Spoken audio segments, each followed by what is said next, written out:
Marshall's Strange World.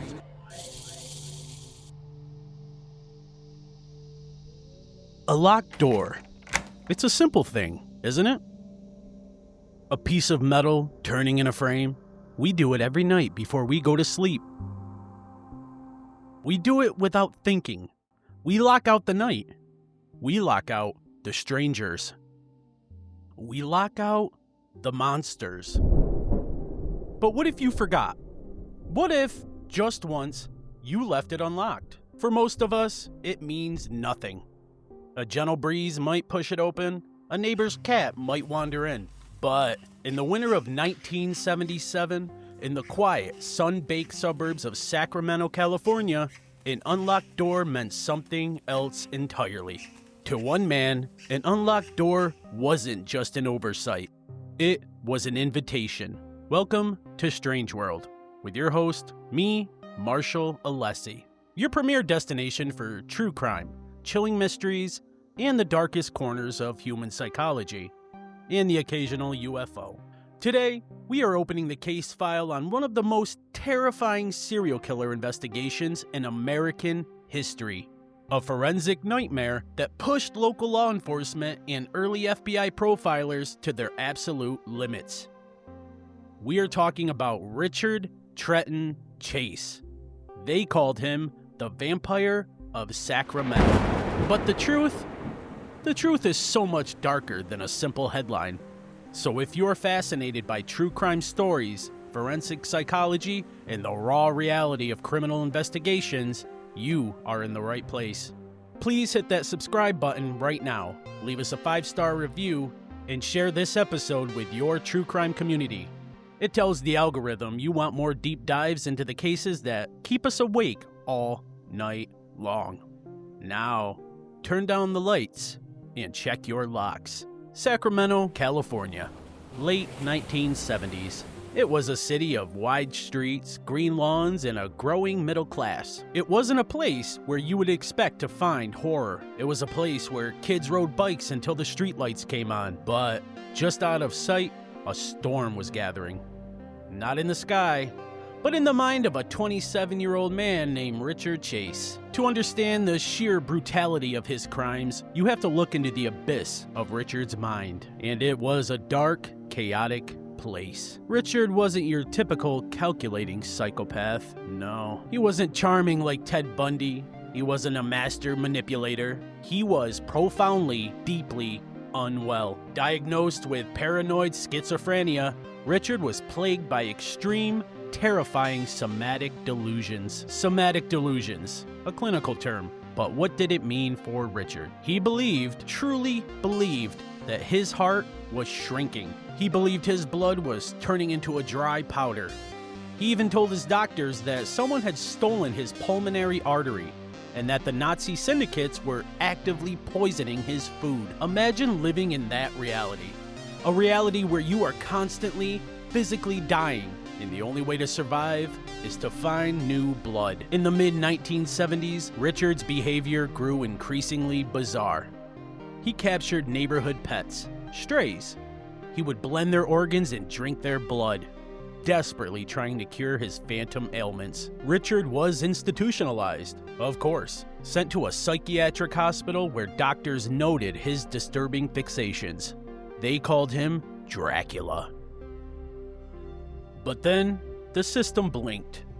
In 1976, despite his horrifying track record, doctors believed that his schizophrenia was stabilized with medication. Richard was released into the care of his mother, and then he was put into his own apartment, all alone. That was a fatal miscalculation. Once unsupervised, Richard stopped taking his medication. The delusions came rushing back. The phantom shrinking of his heart, the powder in his veins, the urgent, screaming need for blood. Richard bought a .22 caliber semi-automatic pistol. The animal blood was no longer enough. The delusions demanded more. The storm was no longer gathering. It had arrived. December 29th, 1977. The holidays were winding down.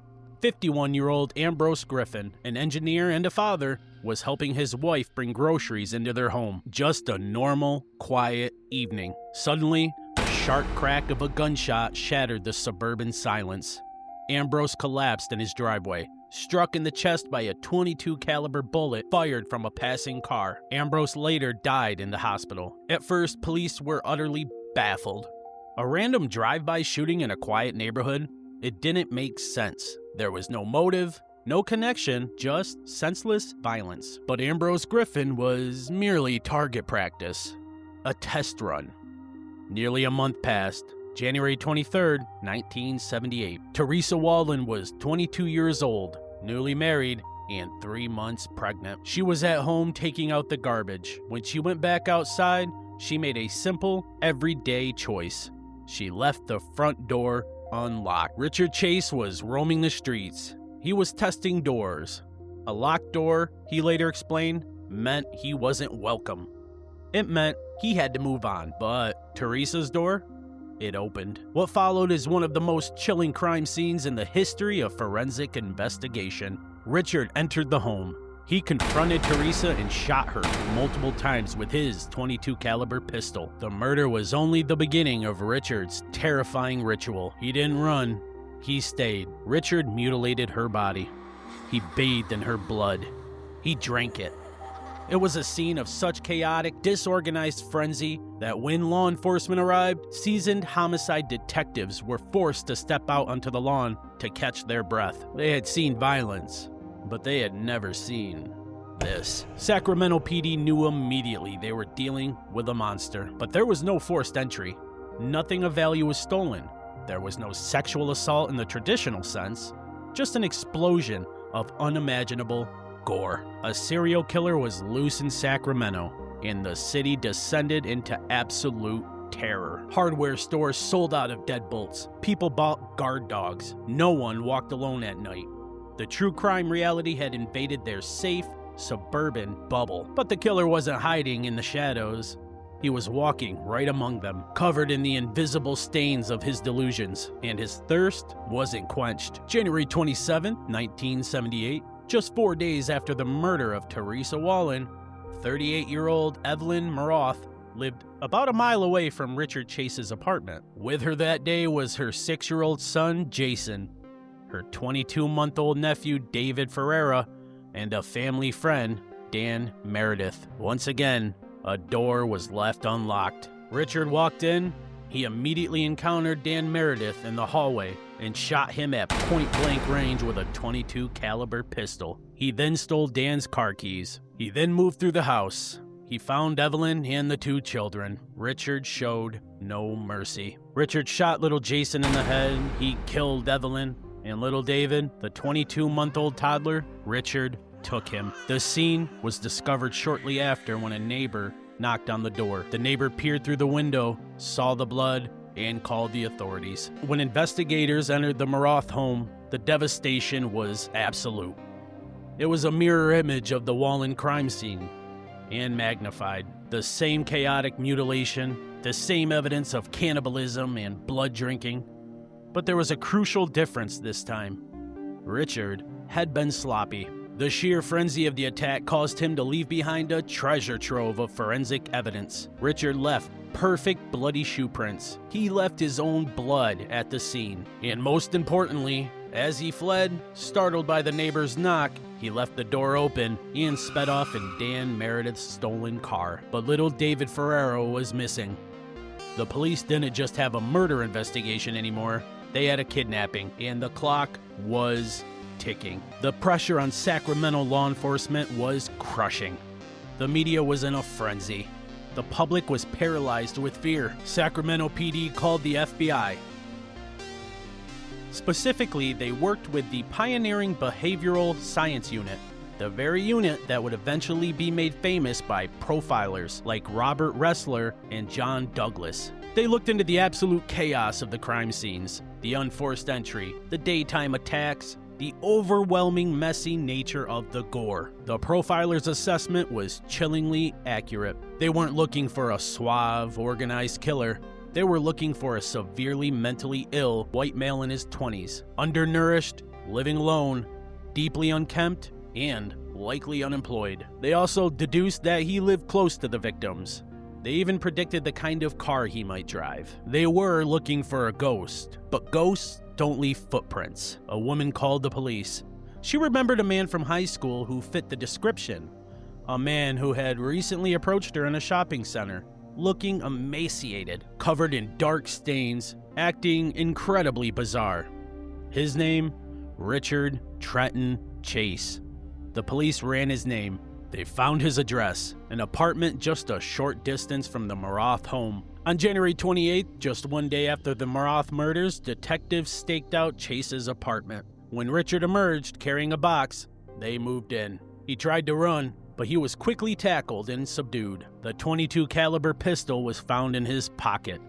Then, the police entered his apartment. Nothing could have prepared them for what they found inside. It was a house of horrors. The walls, the floors, the appliances, everything was stained with blood. The refrigerator contained containers of human tissue and blood. The blenders were unwashed. And tragically, they found the remains of 22-month-old David Ferrara. The Vampire of Sacramento had been caught, but the question of justice was far from simple. At his trial in 1979, the defense didn't deny that Richard committed the murders. And how could they? The forensic evidence was overwhelming. Instead, they pleaded not guilty by reason of insanity. They painted a picture of a man utterly destroyed by his own broken brain. A man who killed not out of malice, but out of a psychotic drive for survival. The prosecution, however, argued that premeditation was present. Richard bought a gun. Richard searched for unlocked doors. And Richard ran when he was caught. The jury sided with the prosecution. Richard Trenton Chase was found guilty of 6 counts of first-degree murder. The sentence? Death in the gas chamber. But Richard would never see the executioner. In San Quentin State Prison, Richard's delusions did not leave him. He remained terrified of the prison food, convinced the guards were poisoning him. Richard lived in fear.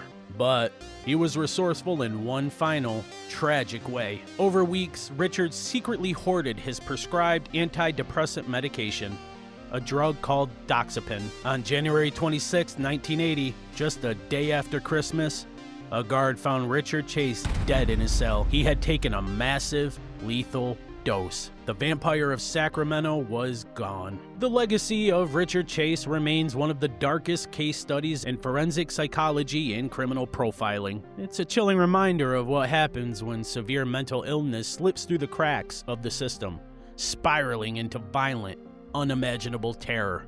It makes you wonder, doesn't it?